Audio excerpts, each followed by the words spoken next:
सक्छौँ मलाई हँसी लाग्छ है ल यता क्वेसन हेर त सोच्न पहिला क्वेसनले के गर्ने डिनोट गर्ने एउटा मेटालिक स्फियर छ जसको मास कति छ m फाल्स थ्रोके एउटा ग्लिसरिन भरेको कलम छ त्यसमा फाल भएपछि त्यसको टर्मिनल भेलोसिटी कतिले फाल गरेछ v ल हेर त एउटा मेटालिक स्फियर छ यो स्फियर हो कस्तो मेटालिक कता खसाउने हो त्यसले एउटा कलम छ जसमा के भरिएछ ग्लिसरिन भरिएछ के ग्लिसरिन भरिएछ ठीक छ यसको मास m हो भने कतिले खसे कतिको यसको रेडियस हुन पर्यो रेडियस r1 कति रेडियस r1 अब यसले जब तिमीले यो लिक्विड कलममा खसाउँछौ त्यति बेला यसले के गर्छ कतिको टर्मिनल भेलोसिटी कति गेन गर्यो v है फर्स्ट केसमा यसले यतिको टर्मिनल भेलोसिटी गेन गर्छ ठीक छ नि ल अर्को अब पढौं if we drop a bar of 8 m पहिला m थियो अब कति मास गर्यो त्यसले त्यसको स्फियर को मास बढाएर 8 m गर्दियो ल है अफ सेम डेन्सिटी सेम है अब सेम मटेरियल भनेको उसको डेन्सिटी के हुनु पर्यो उस्तै जे डेन्सिटी यो मेटालिक स्फियर को थियो त्यो जुन 8 m को ऑब्जेक्ट छ ड्रप छ त्यसको पनि डेन्सिटी के हुनु पर्यो सेम हुनु पर्यो त्यसले यदि त्यही ग्लिसरिन कलममा खसाइदियो भने त्यसको टर्मिनल भेलोसिटी कति हुन्छ अब यो मेटालिक स्फियर को मास कति भयो 8 m कति मास भयो 8 m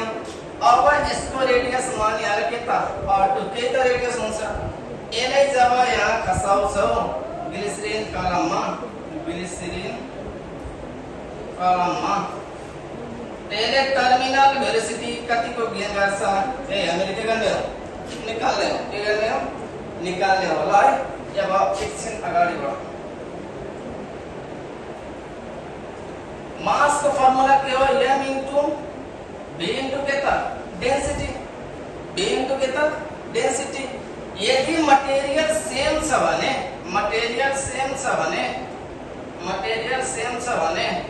डेंसिटी के भयो constant m is directly proportional to के भयो b यदि यो कांस्टेंट मान दिए भने त m लाई लेखा m directly proportional to 4/3 pi r cube के रे pi r cube यो भ्यालु पनि के हो कांस्टेंट अब m को डाइरेक्ट रिलेसन के आयो r cube मा के आयो r cube को फर्म मा आइदियो भने यसको रिलेसन अब त्यही m लाई हामीले के गर्ने हो चलाउने हो के गर्ने हो m लाई नि हामीले के गर्ने हो चलाउने हो ल आउ यता अगाडि एकछिन ल पहिलो को मास m छ भने अर्को को मास कति भइदिएछ 8 m पहिलो को मास m छ भने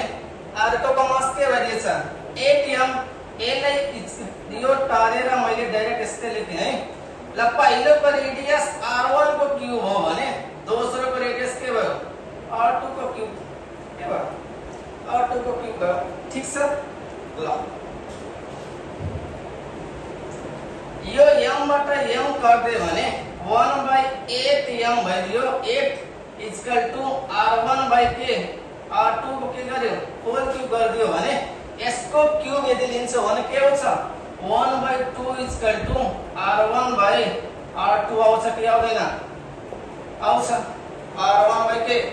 r2 आउँछ अब अन टर्मिनल भेलोसिटी मा लियौं भने टर्मिनल भेलोसिटी लाई यसको फर्मुला vk इक्वल टु के भयो 2/9 यो density of object minus density of liquid gr²/k था एटा ये फॉर्मूला हो तो हम यहाँबाट कंक्लूड के गर्न सक्छौं terminal velocity directly proportional to के था r को स्क्वायर के r को स्क्वायर ठीक छ r को स्क्वायर ल एउटा को टर्मिनल भेलोसिटी v दिएछ पहिलो को त्यसको रिलेसन के हो r स्क्वायर हो अब मैले यसले के गरे r1/r2 को स्क्वायर कर दियो भने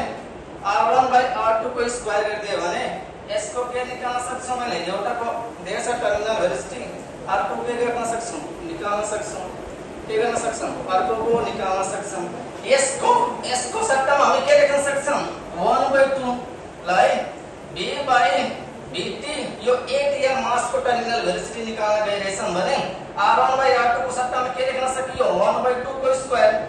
के लेख्न सकियो 1/2 को होल स्क्वायर लाई अब हेर त सोधेछ यो कसको जसको एटीएम मास थियो के रे जसको एटीएम मास थियो त्यसको टर्मिनल भेलोसिटी सोधेछ भने bt equal to b by bt equal to यो के भयो 1/4 के भयो 1/4 यसले यता गुणन गरेपछि 4b इक्वल टु के भयो bt यही के त हो आन्सर कसको एटीएम मास को भएको अब्जेक्ट को ल अप्सनमा छ भने टिक लगाम है लेन्दी है सल्भ छ तर कन्सेप्चुअल क्वेशन छ ल के हो आन्सर 4b आन्सर होला है यो क्वेशन यस्तै एटेम्प्ट गर्नु होला मास को रिलेसनमा यो पालि सीमा सोधेको क्वेशन थियो के त फेरि यस्तै क्वेशन रिपिट गर्न सक्छ थ्यांक यू